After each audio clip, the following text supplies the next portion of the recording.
શાસ્ત્રીજી મહારાજને સ્વામીના આશીર્વાદ. સ્વામી વરતાલનો સમયો કરી જૂનાગઢ જવા નીકળ્યા. તે વખતે મહેડામના શંભુ ઝવેરીદાસ ધામમાં ગયા હતા. તેમના કારજ પ્રસંગે તેમના દીકરા કરસનજીભાઈએ આચાર્ય મહારાજ તથા સર્વે સંતોને તેડાવ્યા હતા. આચાર્ય મહારાજ સાથે 700 સંતો તથા હરિભક્તોનો સંગ મહેડાવ આવ્યો. સ્વામી પણ સાથે હતા. તે વખતે ધોરીભાઈના મોટા દીકરા મથુરભાઈ, તેમના નાના ભાઈ ડુંગર, પાછળથી શાસ્ત્રીજી મહારાજ શ્રી યજ્ઞપુરુષદાસજી તે વખતે 1.25 વર્ષના હતા. તેમને સ્વામી પાસે વર્તમાન ધરાવવા લાગ્યા. સ્વામી તે બાળક સામે અનિમિષ દ્રષ્ટિએ જોઈ રહ્યા અને પછી માથે હાથ મૂકતા પૂછ્યું, આને હજુ વર્તમાન નથી ધરાવ્યા? ત્યારે મથુરભાઈએ કહ્યું, સ્વામી, ચોમાસામાં શુકસ્વામી પાસે ધરાવ્યા છે, પણ આપ ધરાવો તો સારું. એ સાંભળી સ્વામીએ કહ્યું, શુકસ્વામી તો શ્રીજી મહારાજનો જમણો હાથ કહેવાય. તેથી તેમણે વર્તમાન ધરાવ્યા તે તો શ્રીજી મહારાજે જ ધરાવ્યા કહેવાય, માટે ફરી ધરાવવાની જરૂર નથી. એમ કહીને તેમણે માથે 2 હાથ મૂક્યા અને પતાસાની પ્રસાદી આપી રાજી થઈને બોલ્યા, આ તો અમારા જ છે અને અમારી સેવા કરવા આવ્યા છે. તે અમારી સેવા કરશે અને મહિમા વિસ્તારશે અને તમારો તથા બીજા અસંખ્ય જીવોનો ઉદ્ધાર કરશે. આને અને અમારે જૂની ઓળખાણ છે અને આની મારફતે તો અમારે ઘણા કામ કરવાના છે. એ પ્રમાણે સ્વામીએ કહ્યું. તે સાંભળી સર્વે રાજી થયા અને બાળકને લઈને ઘરે ગયા. સ્વામી મહેડાવથી ચાલ્યા અને નાર, બુધેજ, ધોલેરા થઈને સારંગપુર પધાર્યા. ત્યાં દેહા ખાચર, નથુ પટેલ, જેઠા ખાચર, જસો ગોર, કેશવલાલ શેઠ વગેરે ભેગા થયા અને સ્વામીનું આવી રીતે વરતાલમાં અપમાન કર્યું તેથી ઘણા દિલગીર થયા. સ્વામીએ તેમને શાંત કર્યા અને કહ્યું, સાધુને માન અપમાન હોય જ નહીં, માટે મહારાજની ઈચ્છાનુસાર રાજી રહેવું. આવી અજોડ સાધુતા બીજામાં ભાગ્યે જ જોવા મળે. સ્વામી સારંગપુરથી ગઢડે આવ્યા. રાધાવાવ સુધી સિદ્ધાનંદ સ્વામી પણ સ્વામીની ગાડીમાં બેઠા હતા. તે વખતે તેમણે પણ કહ્યું, વરતાલવાળાઓએ બહુ જ ખોટું કર્યું. એમ 2-3 વખત કહ્યું. એટલે સ્વામી બોલ્યા, તમારા વિના એમણે બાકી રાખ્યું નથી, માટે એ વાત હવે જવા દ્યો. અહીંથી નીકળી ફરતાં ફરતાં કુંકાવાવ પધાર્યા. કુંકાવાવથી વાંકિયા કોટડા થઈ ગોંડલ પધાર્યા. ત્યાં જેઠા મહારાજ, લાધો રાઠોડ, દામાભા વગેરે તમામ હરિજનોએ સ્વામીની સેવા કરી. પછી જેતપુર થઈ સ્વામી જૂનાગઢ પધાર્યા. બ્રહ્મચારી અચિંત્યાનંદજી સ્વામીને તેડવા કાળવાને દરવાજે સામે આવ્યા. ત્યાં સંત હરિભક્તોએ સ્વામીની કોટમાં હાર પહેરાવ્યા. આથી સ્વામીની મૂર્તિ અલૌકિક શોભતી હતી. સ્વામીની આવી અદ્ભુત મૂર્તિના દર્શન કરીને એક સાંઈ મસ્જિદના મિનારા ઉપર ઊભો રહીને બાંગ પુકારતો હતો. તે એકદમ બોલી ઉઠ્યો, દેખો દેખો, સ્વામિનારાયણ કા બાવા કૈસા બન્યા હૈ. આ સાંભળી સ્વામી હસ્યા અને બોલ્યા, હવે એને બાંગ પુકારવી નહીં પડે. પછી સ્વામી મંદિરમાં પધાર્યા અને મંદિરના ચોકમાં આવી ઘોડી ઉપરથી ઉતર્યા. ત્યાં લીમડાના ફૂલ વાયુથી ખર્યા. તેની સુગંધી સ્વામીને આવી. તેથી સ્વામી બોલ્યા, ઝાડ જેવી જળ વસ્તુ પણ પોતાનો ગુણ આપે છે, તો સત્પુરુષ પોતાનો ગુણ કેમ ન આપે? એમ કહી સ્વામી ધર્મશાળામાં પધાર્યા. ભગતજીને ઝેર આપી મંદિરમાંથી રજા આપી. સ્વામી જૂનાગઢ પધાર્યા તે પહેલાં જ ભગતજીને ઘેર મોકલી દેવાનો વરતાલથી કાગળ આવ્યો હતો. એટલે તે ઘેર જવા તૈયાર થયા. રસ્તામાં જમવા માટે ભંડારી સાધુ કુંજ વિહારી દાસે ઝેર ભેળવી લાડુ બનાવી ભગતજીને આપ્યા. તે લઈ ભગતજી જૂનાગઢથી નીકળ્યા. અંતર્યામીપણે લાડુમાં ઝેર હોવાનું ભગતજી જાણતા હતા. પરંતુ ઝેર આપે કે અમૃત આપે, સાધુતાનું લક્ષણ એ છે કે સર્વે અંગીકાર કરવું. એમ સમજી સાવરકુંડલા નજીક નાવલી નદીના કાંઠે આવી તેમાંથી થોડુંક ખાધું અને બાકીનું જમીનમાં ઊંડો ખાડો ખોદી દાટી દીધું કે જેથી જનાવર પણ ગંધ ન લઈ શકે. ઝેર બહુ જ આકરું હોવાથી પેટમાં સોંસરું ઉતર્યું અને ભગતજીને તરત જ બેશુદ્ધિ આવવા લાગી. તે વખતે એક ગાડાવાળો ગામમાં જતો હતો. તેને ભગતજીએ કહ્યું, મને મહુએ પહોંચાડ તો ₹1.5 આપીશ. ગાડાવાળાએ રૂપિયો માંગ્યો અને ભગતજીએ ના કહી.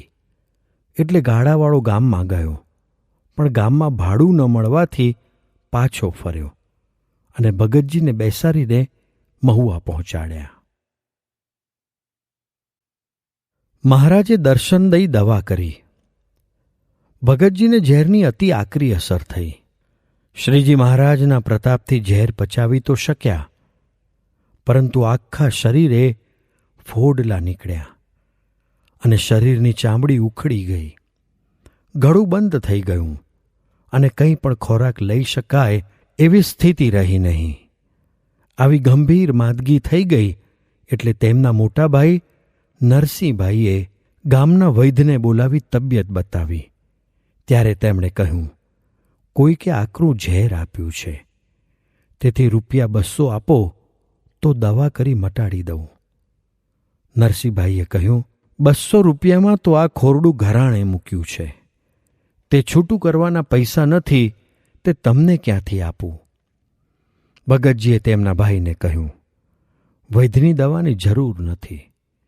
મહારાજ અને સ્વામી મટાડી દેશે. તે જ રાત્રે શ્રીજી મહારાજે દર્શન દીધા અને પોતાનું સ્વરૂપ મોટું વધારીને પલાઠી વાળી બેઠા.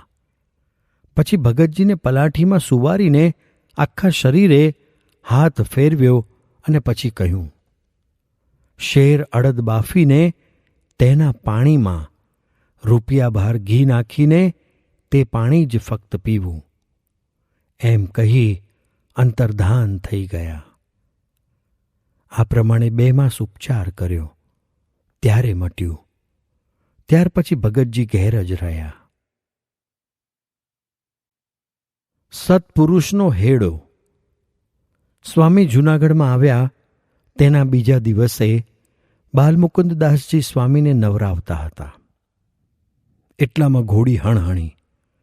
એટલે સ્વામીએ પૂછ્યું, ઘોડી કેમ હણહણે છે?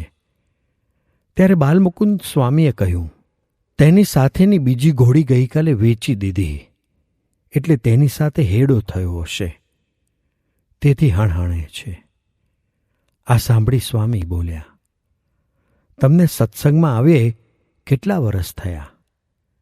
ત્યારે તેમણે કહ્યું, 14 થયા. પછી સ્વામીએ કહ્યું, આ ઘોડી જેટલો હેડો સત્પુરુષ સાથે થયો છે?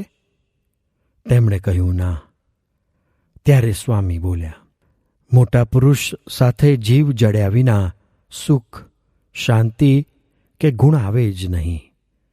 એટલી વાત કહી સ્વામી નાહીને આસને આવ્યા. ત્યાં બેસીને બાલમુકુંદ સ્વામીને કહ્યું, આત્માનંદ સ્વામી, નિષ્કુળાનંદ સ્વામી, કૃપાનંદ સ્વામી વગેરે જેવો હું છું તેવો મને ઓળખ્યો નથી, તો આજના શું સમજશે અને ઓળખશે? પણ મોટા મોટા સદ્ગુરુને સેવી ગુરુ કર્યા છે અને જ્ઞાન ભેગું કર્યું છે, તો તમારે તો આ સાધુ સેવાથી બધાયનો સમાગમ થઈ રહ્યો. મહંતાઈ સોંપી દીધી. સંવત 1922નો જન્માષ્ટમીનો મોટો સમયો ભરાયો અને સોરઠ તથા ગુજરાત, સૌરાષ્ટ્ર વગેરે દેશના ઘણા હરિભક્તો આવ્યા. તેમને સ્વામીએ મહારાજના પુરુષોત્તમપણાની અને અક્ષરના સ્વરૂપ નિર્ણયની ઘણી વાતો કરી નિષ્ઠા બેસારી. તે પછી સ્વામી જલઝેલણીનો સમયો કરવા ઉના જવા નીકળ્યા. સંતો હરિભક્તોના સંગ સાથે સોરઠમાં ફરતા ફરતા સ્વામી ખંડેરા પધાર્યા. અહીં સ્વામીને સમાચાર મળ્યા કે આચાર્ય મહારાજ ગઢડા પધાર્યા છે. આથી સ્વામીએ 2 સંતોને તેમની પાસે મોકલીને આચાર્ય મહારાજને જૂનાગઢમાં અન્નકૂટોત્સવનું નિમંત્રણ પાઠવ્યું. આચાર્ય મહારાજે આ નિમંત્રણ સ્વીકાર્યું એટલે સ્વામી ખંડેરાથી પાછા જૂનાગઢ પધાર્યા. આચાર્ય મહારાજ પણ જૂનાગઢ પધાર્યા.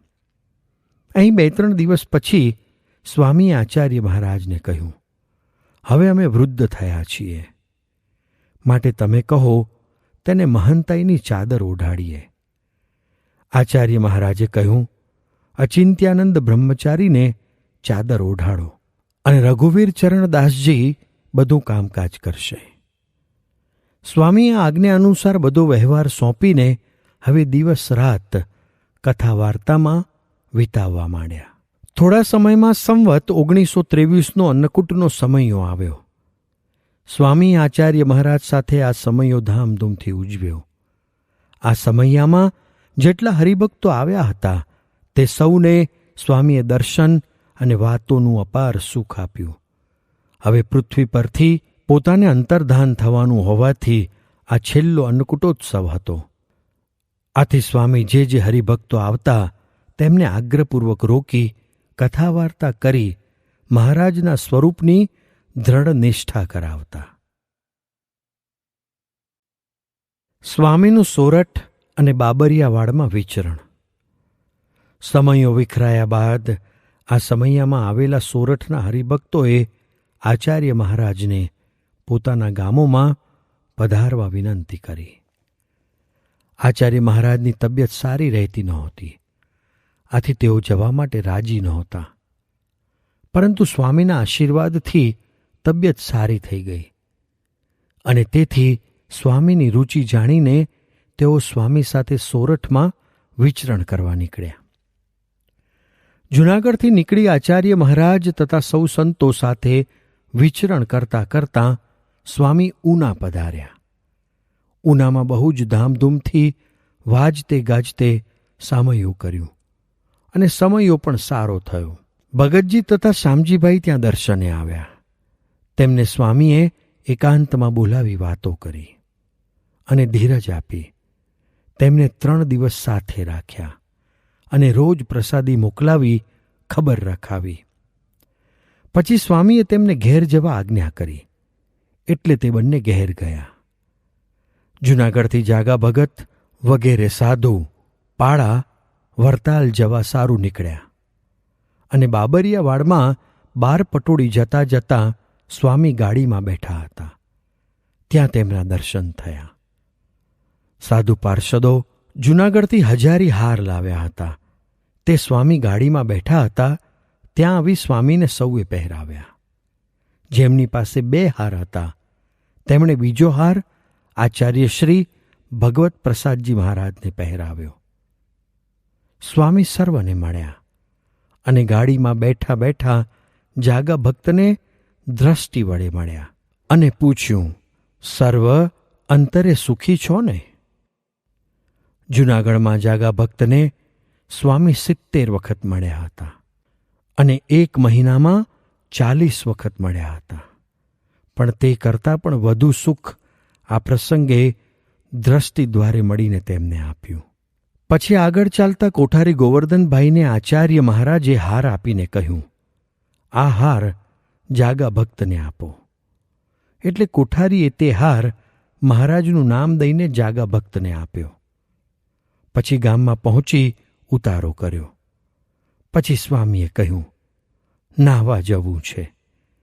એમ કહી વસ્ત્ર બદલ્યું અને બોલ્યા, જાગા ભક્તને મળ્યા નથી તે બોલાવો. એમ જાગા ભક્તને બોલાવીને મળ્યા અને તેમના શિષ્ય રાજા ભક્ત વગેરે હતા. તેમને સૌને પણ મળ્યા અને પાલમાં ભેગો ઉતારો આપ્યો.